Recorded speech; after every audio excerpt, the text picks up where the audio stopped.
Starlet artinya bintang kecil, nama yang pas untuk mobil yang ukurannya juga kecil.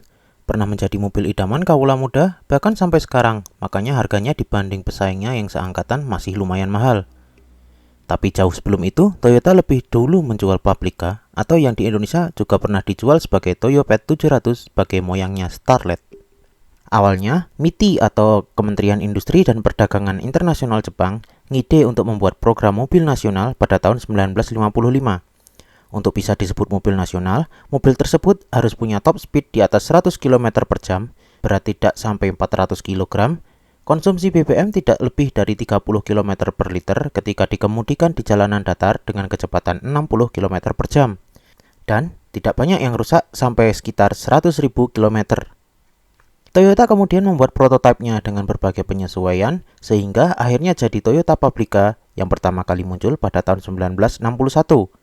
Nama Paprika berasal dari kata public car yang lucunya kalau ditulis dalam bahasa Jepang dengan huruf katakana juga bisa dibaca sebagai paprika. Harapannya, meski aturan mobil nasional Jepang batal, tapi mobil ini bisa jadi mobil yang populer oleh publik Jepang.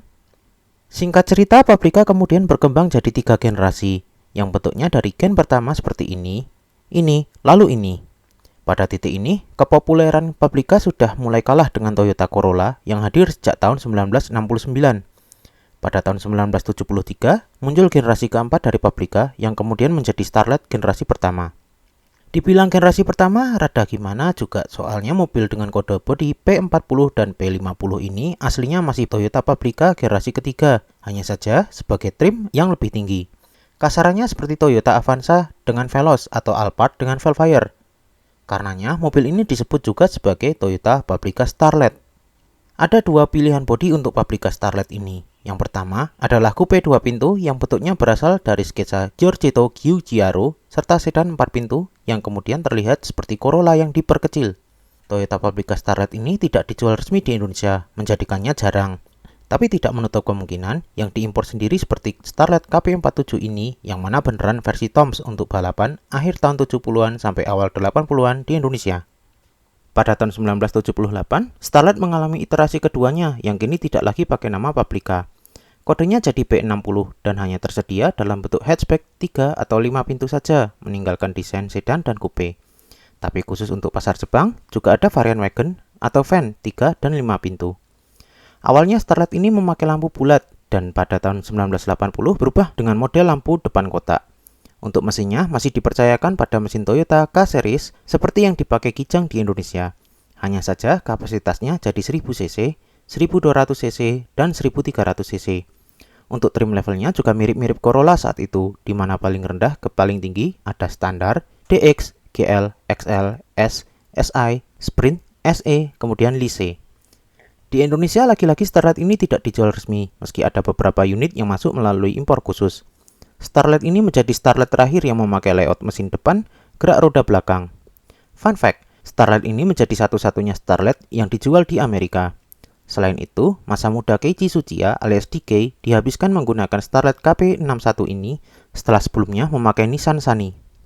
Pada tahun 1985, untuk pertama kalinya Toyota menghadirkan Starlet di Indonesia. Starlet dengan kode sasis P70 ini lebih dikenal di Indonesia sebagai Starco alias Starlet kotak. Model awal punya bentuk grill penuh menutupi muka depannya. Pada tahun 1988, Toyota memberikan facelift di mana kemudian grill depannya dibuat tipis. Untuk versi Indonesia, trim levelnya ada XL, SE, dan Lise.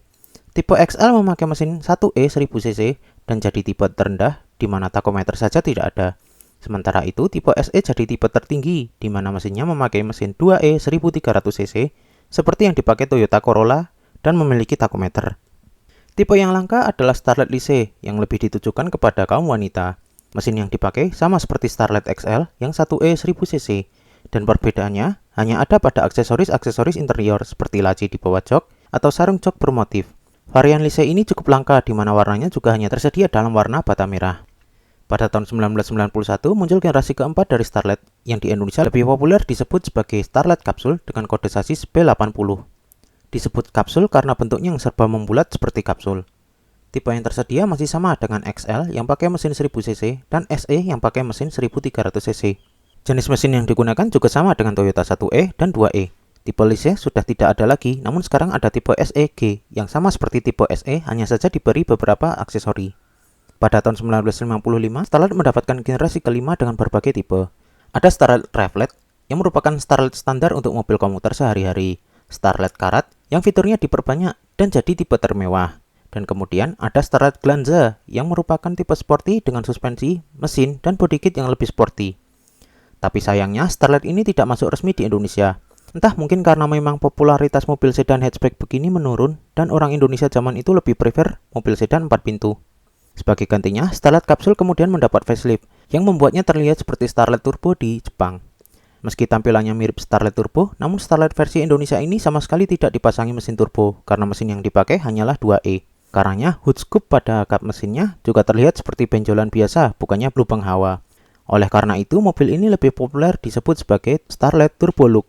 Starlet ini umurnya panjang karena dijual sampai 1999 bersamaan dengan penerusnya. Di Jepang, Starlet sudah dipensiunkan dan diganti oleh Toyota Vitz alias Yaris di Eropa dan Eco di negara lainnya.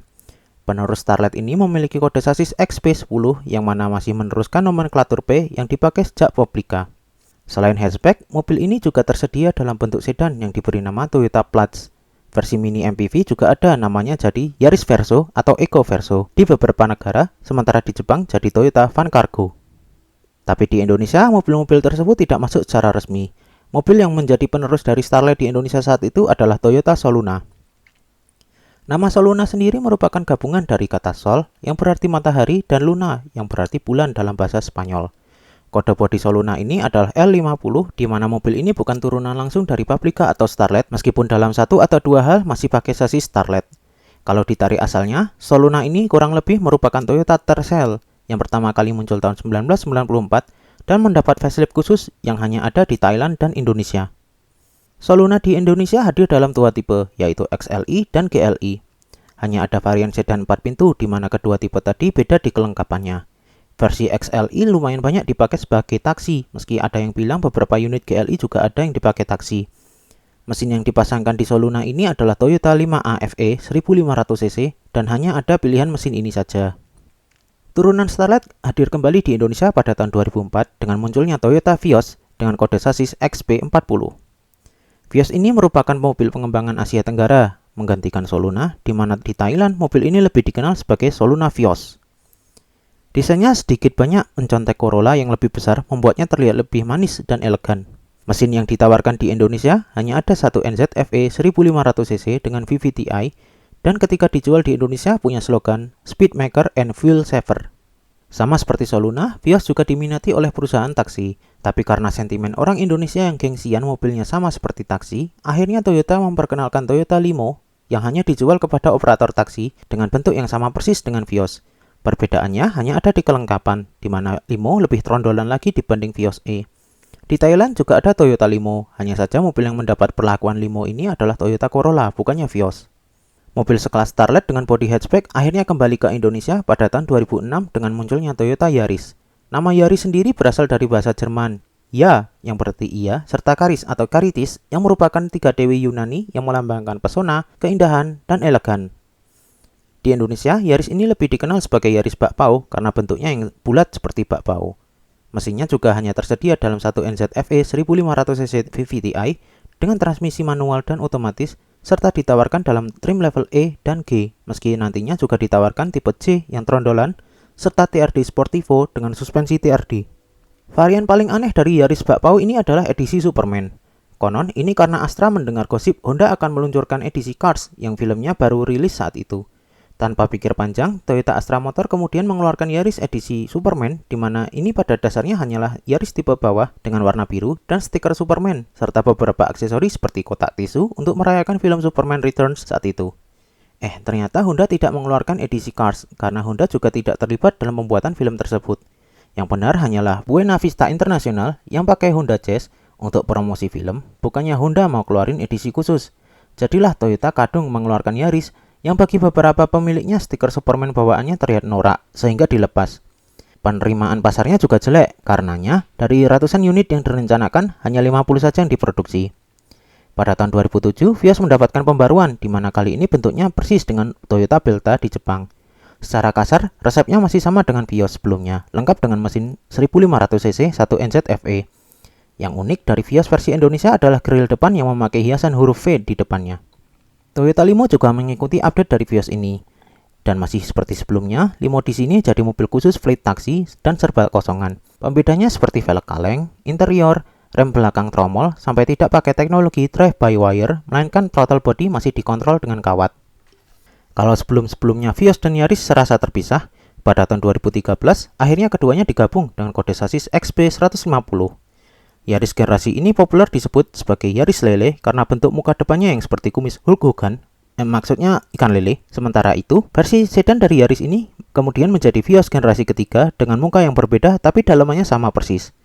Termasuk juga mesin 1NZ yang kemudian pada tahun 2017 diganti jadi 2NRFE. Pada tahun 2017, Yaris ini mengalami facelift dengan penggantian muka depan sehingga lebih dikenal sebagai Yaris Joker karena tampangnya persis musuh bebuyutan Batman tersebut. Meski Yaris dan Vios bersatu, tapi pada generasi ini Yaris dipisah-pisah untuk tiap negara. Di negara maju kecuali Amerika, Yaris generasi ini masih menjadi seperti Yaris bakpao yang bantet dan punya fokus salah satunya aspek fun to drive.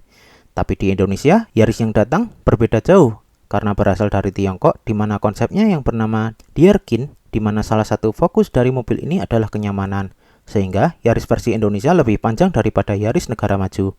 Ngomong-ngomong di Amerika, Yaris di sana tidak lebih dari sekedar Mazda Demio atau Mazda 2 yang dikasih logo Yaris.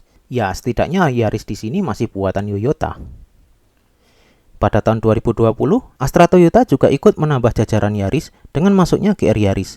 Yaris ini kurang lebih merupakan Yaris negara maju yang sudah ganti generasi tahun 2020 dengan subframe belakang dari Corolla dan mesin 3 silinder 1600cc dengan penggerak 4 roda dan jadi homologation spesial biar bisa ikut balapan tertentu. Tentunya berbeda jauh dengan Yaris yang sudah hadir di Indonesia sejak 2013 dan tidak ganti model. Pada tahun 2022, Toyota Vios mendapat pembaruan. Kali ini, Vios dirancang dengan sasis DNGA dari Daihatsu. Makanya, kode sasis yang dipakai tidak lagi huruf B, yang sudah dipakai dari zaman Paprika dan diganti jadi AC100.